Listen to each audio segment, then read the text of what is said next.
The Contest of the Bow.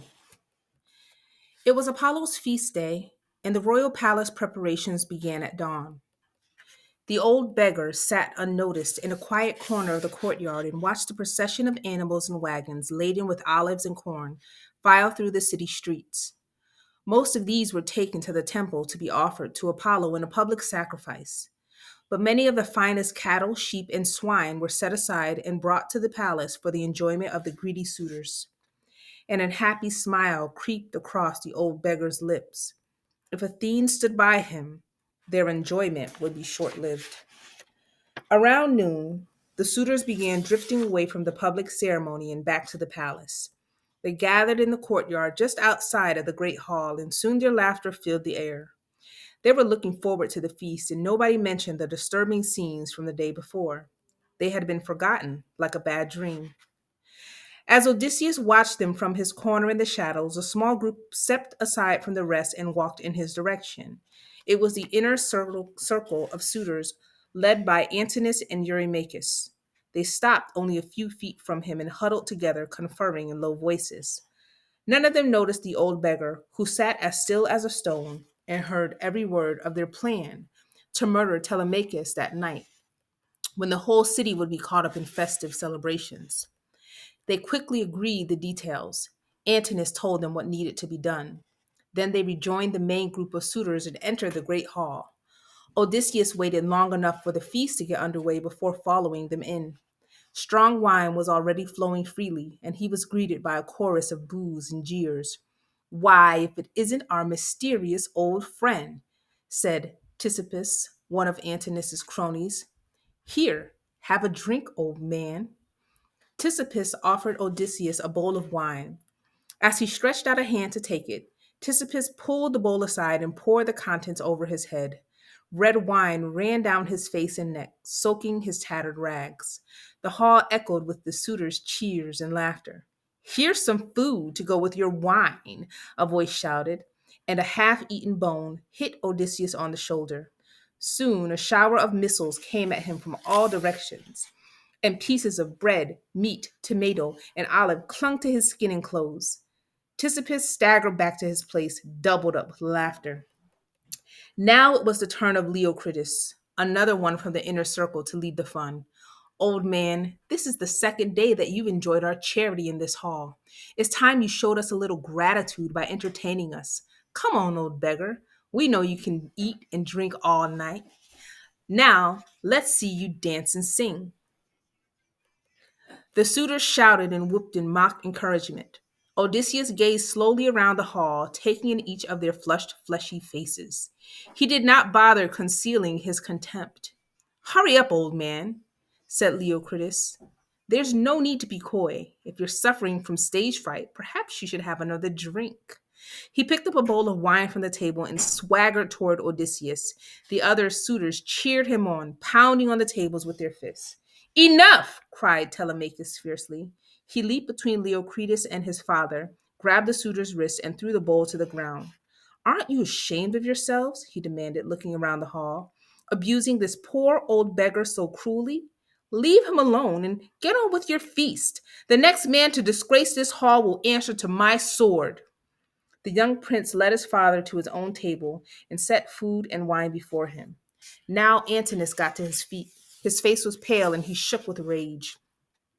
Now, no, Telemachus. It is we who've had enough of this wretched beggar's impudence and your ill-chosen words. This may be your father's palace, but we're your elders and betters, and you should treat us with respect. I'm warning you, young man. If you get in our way, it'll be the worse for you. We'll do as we please, and there's nothing that you or your dear mother can do to stop us. An uneasy silence fell over the hall as Antinous and the young prince stood facing each other. Then Athene, who sat invisible at the far end of the hall, decided to intervene. She mesmerized the suitors, who began laughing and crying uncontrollably. Their faces were twisted and paralyzed, and the roasted meat on their plates turned raw and began bleeding. Odysseus and his son gazed at the scene in amazement. Outside, the afternoon turned black as night, and while tears streamed down the suitors' frozen faces and strangled laughter came gurgling out of their throats, small streams of blood oozed from the corners of their mouths and trickled slowly down their chins. Odysseus spoke and broke the spell. Godless men, can't you see the signs? Your days turned into night and your bloods began flowing. The suitors returned to their senses but remembered nothing of their trance. Eurymachus laughed contemptuously at Odysseus. Oh, you men of Greece, listen to the prophets speak. Is this the thanks we are to get for our charity? An old fool foretelling our doom? Since he thinks it's so dark in here, let's kick him out into the blazing sun.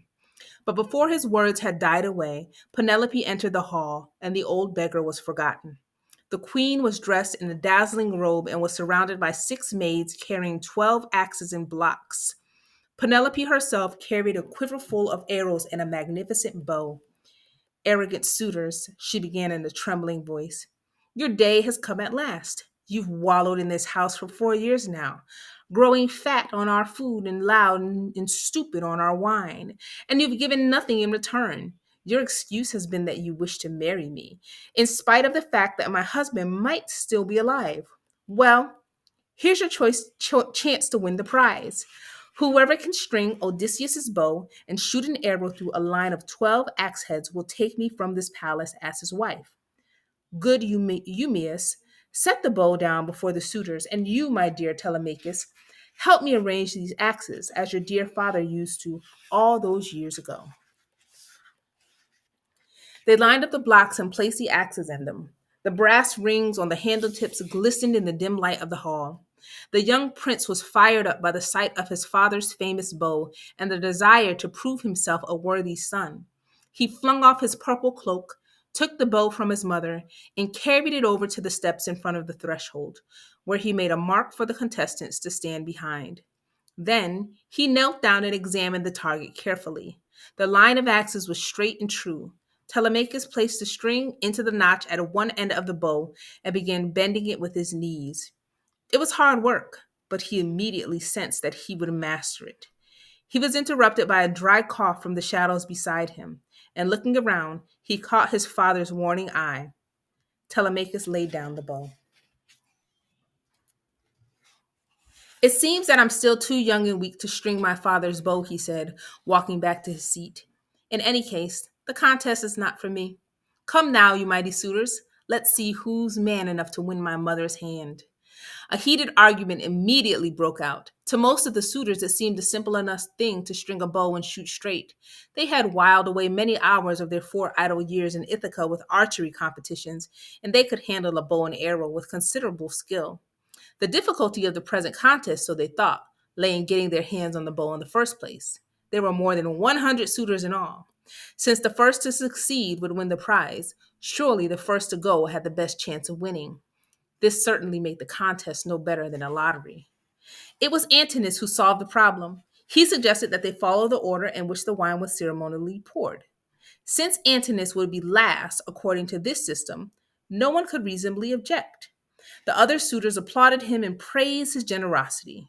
They did not realize that he thought going last gave him the best chance of success.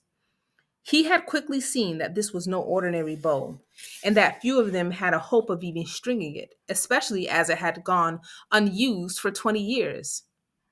The more it was tried, the more supple it would become. One by one, the suitors stepped up to the mark, and one by one, they returned to their places defeated. Finally, only Eurymachus and Antinous were left. Eurymachus stepped forward first. He attached the string to the bottom notch and used all of his weight to bend the bow down.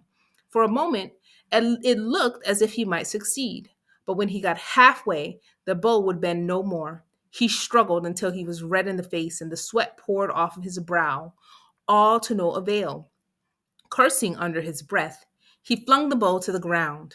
Now Antinous stepped forward, eagerly, sure to succeed. A bow he could not bend had not yet been made. But the smile soon faded from his lips. He could do no better than any of the others. Unwilling to accept defeat, he asked for grease, which he then worked into the wood to make the bow more supple. When he had warmed it in front of the fire, he tried again. It still would not bend. Eurymachus also tried the bow again, without success. The suitors hung their heads, and a sense of despair descended on them all. We should not be dismayed, said Antinous. anxious to lift the gloom. Today is the feast day of Apollo, god of archery. No doubt it was foolish of us to think we could bend this bow on a day like this. Let's put it aside and try again tomorrow, and let's drink to Apollo to win the god's approval. The wine flowed, and within minutes their failure was forgotten. Antinous must be right. It was not the day for archery. The entire time Odysseus sat in the shadows, biding his time. He had seen his bow defeat the suitors, and now he was ready to turn it against them. If Athene was on his side, they would never see another day. Noble lords, he said, stepping out into the center of the hall, Antinous is right. Apollo's feast day is the wrong day for such a contest. If he's willing, tomorrow will bring a different result. But I hope no one will object if I try the bow myself. Many years ago, I owned a bow just like this one. It was my pride and joy, and it would give a poor old man harmless pleasure to handle such a bow again. Insolent old fool, replied Eurymachus angrily. We should have thrown your rotting carcass to the dogs yesterday when you first opened your mouth. How can you presume to do what so many strong young men could not? And if by some miracle or freak of nature you were to succeed, do you think the rest of us would suffer the humiliation in silence? You'd be torn apart before you could reach the door. And do you think Penelope would marry a vermin infested old man like you? At these harsh words, Penelope rose from her seat and stood at the old man's side. It makes me laugh, Eurymachus, to hear you speak of humiliation. Where did this sense of honor suddenly spring from? You've managed to hide it well enough for the past 4 years. What makes you want to introduce it now? In any case, this poor old man isn't like you. He doesn't ask to marry me. He merely wants to try my husband's bow. Let him do as he likes with it. If he succeeds, where all of you brave young men have failed, then I shall give him rich gifts and fine clothes so that he can return to his native land with honor, instead of wandering the earth in shame and sorrow until he dies. My mother's right, agreed Telemachus. Let the old man have his way. It can do no harm. And now, dear mother, why don't you go to your room and rest? The contest is over for today, and you suddenly look tired and withdrawn. Penelope was grateful. She had been under such strain that she was in danger of becoming ill. She left the hall with her maids at her side, glad to have won another day's reprieve. As she made her way upstairs, the old nurse, Euryclea, silently fell behind and bolted the inner doors of the great hall from the outside. Now, there was only one way out, across the main threshold. Odysseus walked up to the mark and picked up the great bow. He held it lovingly, running his hands gently over the seasoned willow. It may have hung unused for 20 years, but he could tell at once that it was in perfect condition. The suitors watched him and laughed. Well, well, sneered Antinous. I see our old beggar is somewhat of a connoisseur of bows. Perhaps he's memorizing the design so that he can go away and make one for himself. He's certainly got more chance of making one than stringing one, said Leocritus. Oh, come, come, said Eurymachus. Can't you see he's a veritable Apollo among beggars? Odysseus ignored the mockery. He tested the bow in his hands, taking his time, until it began to feel, once more as it had done all those years ago, like an extension of his own arms and hands. At last he was satisfied, and in a single flowing movement, he bent it back and strung it, and then plucked it like a lyre, so that it sang out as pure and clear as a swallow's song. Before the solitary note had faded in the air, a single peal of thunder came from the heavens in reply. The suitors stared open-mouthed at the beggar as he pulled the long, slender arrow from the quiver at his feet, turned to the line of axes, and aimed. The arrow sped clean through the rings and buried itself in quivering in the outside wall.